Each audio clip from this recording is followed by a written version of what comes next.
Let's do class 6th NCERT chapter number 1 knowing our numbers. First chapter start करने से पहले मैं आपको बता देना चाहती हूँ कि मेरा क्लास 6 का RS अग्रवाल ऑलरेडी अपलोडेड है और जिसका लिंक आपको डिस्क्रिप्शन बॉक्स में मिल जाएगा. Full book of RS Agarwal solution देखने के लिए आप मेरी साइट www.elearnmaths.in पे भी जाकर देख सकते हैं. चलिए करते हैं अपना क्वेश्चन नंबर 1. क्वेश्चन नंबर 1 में कह रहा है फिल इन द ब्लैंक्स. हमें फिल इन द ब्लैंक्स भरना है. First part 1 lakh equals to dash 10,000. 1 lakh कितने 10,000 के इक्वल बैठेगा और वी कैन से दैट कितने 10,000 1 लाख के इक्वल बैठेंगे. तो कैसे देखेंगे उसको, चलिए देखते हैं. देखिए मैं 1 लाख में हमें पता है, देखिए ones, tens, 100, 1000, 10,000 and lakh. 5 zeros आती हैं, राइट. और 10,000 में हमारी वंस, टेंस, 100, 1000 और 10,000 4 जीरोज आती हैं. यहां पे लिख देती हूं वंस, टेंस, 100, 1000 एंड 10,000. अब आप देखेंगे अगर मैं इसको 1 लाख इक्वल नहीं हुआ है 10,000 के, 1 लाख इक्वल नहीं हुआ है 10,000 के, लेकिन अगर मैं 10,000 में 4 जीरोज हैं और 1 लाख में 5 जीरोज हैं, तो इसका मतलब अगर मैं 10,000 को 10 से मल्टीप्लाई कर देती हूं तो मेरा 1 लाख बन जाएगा. देखिए अगर मैं 10,000 को 10 से मल्टीप्लाई कर देती हूं तो मेरा कितना बन गया. देखिए अगर मल्टीप्लाई करेंगे तो 5 जीरोज हो जाएंगे, 1 2 3 4 5 जीरोज हो जाएंगी, तो 1 लाख बन गया. अब वो क्वेश्चन में कह रहा है 1 लाख कितने 10,000 के इक्वल होगा, मतलब 1 लाख कब बनेगा. अगर हमारे इन केस ऑफ रुपीज देख लेते हैं, अगर हमारे पास 1 लाख रुपीज हैं और 10,000 रुपीज का कोई नोट है तो कितने 10,000 रुपीज चाहिएंगे हमें 1 लाख बनाने के लिए. तो मैंने यहाँ मल्टीप्लाइड बाय 10 किया है, तो कितने रुपीज चाहिएंगे 10,000 के, दैट इज 10. तो ये जो 10 जिससे हमने मल्टीप्लाई किया है उसको 1 लाख बनाने के लिए वो हम यहां पे फिल कर देंगे. तो ये आ गया हमारा 10. फिर से एक्सप्लेन कर रही हूं, हमें 1 लाख के इक्वल रखना था इधर वाला पोर्शन. तो 10,000 में सिर्फ 4 जीरोज होती हैं और 1 लाख पे 5 जीरोज होती है. तो हमने क्या किया, 10,000 को 10 से मल्टीप्लाई किया 1 लाख बनाने के लिए. अगर हम 10,000 को 10 से मल्टीप्लाई कर देंगे तो वो हमारा कितना हो जाएगा, 1 लाख हो जाएगा. तो हमें 10,000 यहाँ पे ऑलरेडी दिया हुआ है, यहाँ पे 1 लाख ऑलरेडी दिया हुआ है. तो 10,000 को हमने किससे मल्टीप्लाई किया, 10 से. तो 10,000 नोट्स होंगे. अगर रुपीस के केस में देखते हैं तो 10,000 नोट्स होंगे कितना, 1 लाख बनाने के लिए. अब सेकंड पार्ट करते हैं 1 मिलियन. 1 मिलियन देखिए तो कैसे बनेगा. देखिए अगर मैं देखती हूँ वंस, टेंस, 100, 1000, 10,000, 100,000, क्योंकि 1 मिलियन किस में होता है, इंटरनेशनल मेथड में, एंड मिलियन, राइट. तो इसको क्या लिख सकते हैं, 0 0 0 0 0 0 एंड मिलियन में आ गया 1. तो कितनी जीरोज हो गई. ये इंटरनेशनल मेथड होता है जो आप मेरा इंट्रो में देखेंगे कि इंटरनेशनल मेथड में कितने के बाद कॉमास लगते हैं. तो हमें पता है इंटरनेशनल मेथड में 3 के बाद कॉमास लगते हैं, वंस, टेंस, 100, 1000, 10,000, 100,000 एंड मिलियन. अब वो कह रहे हैं 1 मिलियन इक्वल्स टू कितना डैश 100,000 होना चाहिए.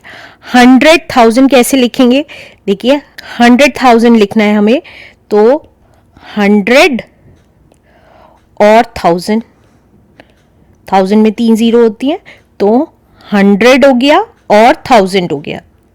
तो देखिए अब यहाँ पे कितनी जीरोज हुई, अगर आप देखेंगे तो यहाँ पे वंस, टेंस, 100, क्योंकि यहाँ पर इंटरनेशनल मेथड था तो यहाँ पे भी हम इंटरनेशनल मेथड ही लिखेंगे. तो 1000, 10,000 और 100,000, राइट. लेकिन यहाँ पर क्या है, यहाँ पर मिलियन तक है, तो इसमें कितनी जीरोज हैं, 1 2 3 4 5 6 जीरोज हैं. और यहाँ पे अगर आप देखेंगे 1 2 3 5 जीरोज हैं, तो मतलब 5 जीरोज को 6 जीरोज में कैसे कन्वर्ट किया जा सकता है?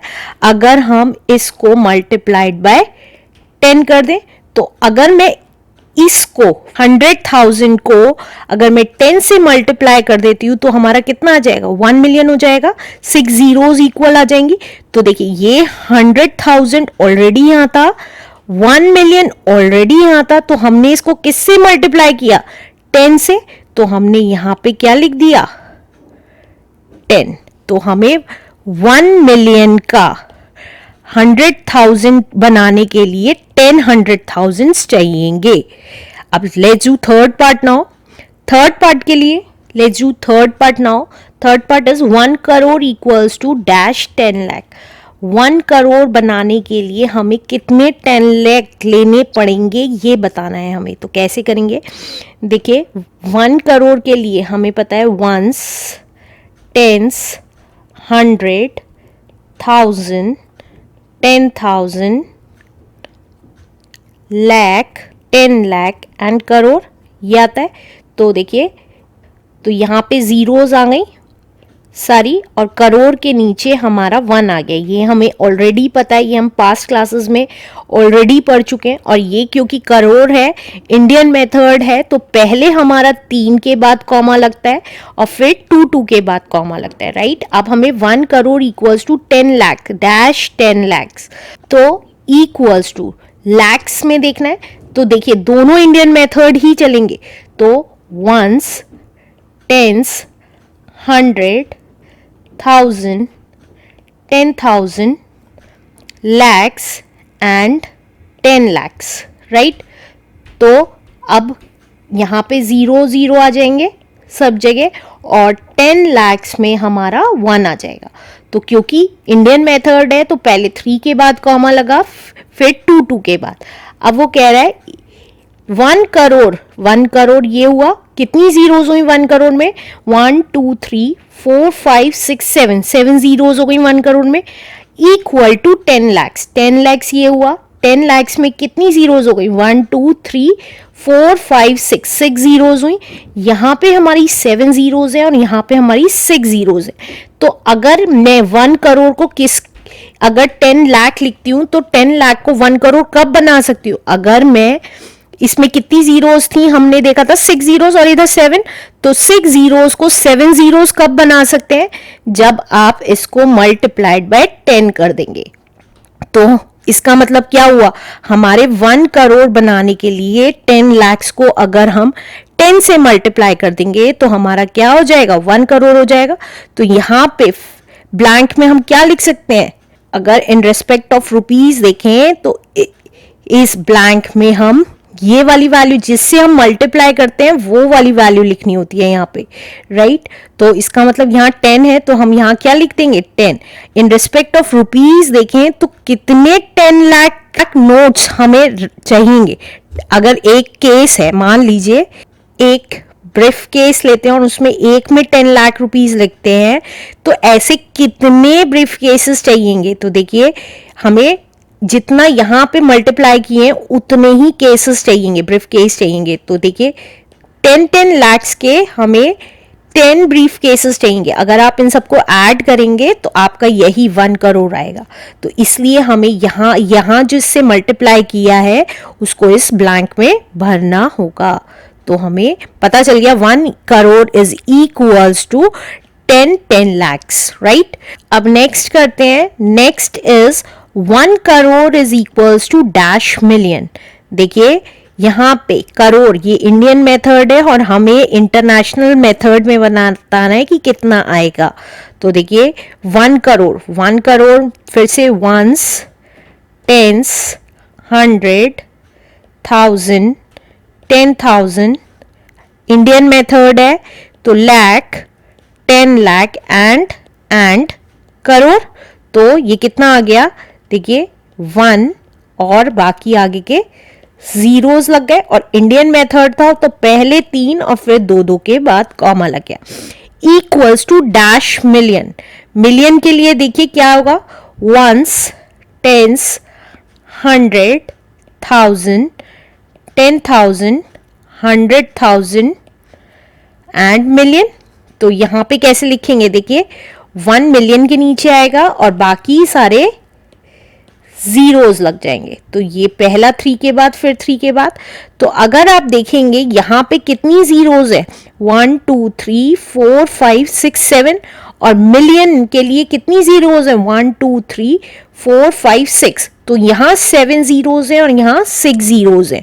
तो इसका मतलब अगर मैं मिलियन को 10 से मल्टीप्लाई कर दूं तो ये दोनों वैल्यूज इक्वल आ जाएंगी। जैसा कि लास्ट पॉइंट में मैंने बताया था कि 1 करोड़ के लिए 10 lakhs brief cases, same amount के ब्रीफ केसेस 10 चाहिएंगे, जिससे हमने मल्टीप्लाई किया था उतने ही ब्रीफ केस चाहिए थे। कितने के, अब ये इसी तरीके से हमें यहाँ पर भी, हम अगर यहाँ देखें तो ये देखिए 1 मिलियन के हमें 10 ब्रीफ केसेस चाहिएंगे, कितना बनाने के लिए, 1 करोड़ रुपीस बनाने के लिए, राइट। तो यहाँ पे क्या आ जाएगा हमारा, 10। Let's do next part. Next part is 1 million equals to dash lakhs. अब देखिए 1 million, मिलियन के लिए ones, tens, 100, 1000, 10,000, 100,000 एंड मिलियन। तो यहाँ कितना आ गया, देखिए 1 और उसके आगे सारी जीरोस, ये हमें ऑलरेडी पता है। और हमें पता है मिलियन के केस में इंटरनेशनल मेथड है तो 3 के बाद कॉमा लगेगा, equals to dash lakhs. Lakhs का केस देखें तो वंस इंडियन मेथड हो गया, तो वंस, टेंस, 100, 1000, 10,000 एंड लैक्स। तो ये आ गया हमारा लैक के नीचे 1 और बाकी सारी जीरोस। और इंडियन मेथड में 3 और 2 के बाद फिर कॉमा लगता है। अब आप देखिए मिलियन में कितनी जीरोस है, 1 2 3 4 5 6 जीरोस है। इसी तरीके से लैक में देखेंगे 1 2 3 4 5 जीरोस है। तो 5 जीरोस को 6 जीरोस कब बनाया जा सकता है, जब मैं इसको मल्टीप्लाइड बाय 10 कर दूंगी। तो इसका मतलब हम अगर 1 लाख के ब्रीफ केसेस लें तो हमें कितने ब्रीफ केसेस लेने पड़ेंगे, 10 ब्रीफ केसेस लेने पड़ेंगे। कितने बनाने के लिए, 1 मिलियन अमाउंट बनाने के लिए। तो यहाँ पे ब्लैंक में क्या आ जाएगा, 10 इज द आंसर।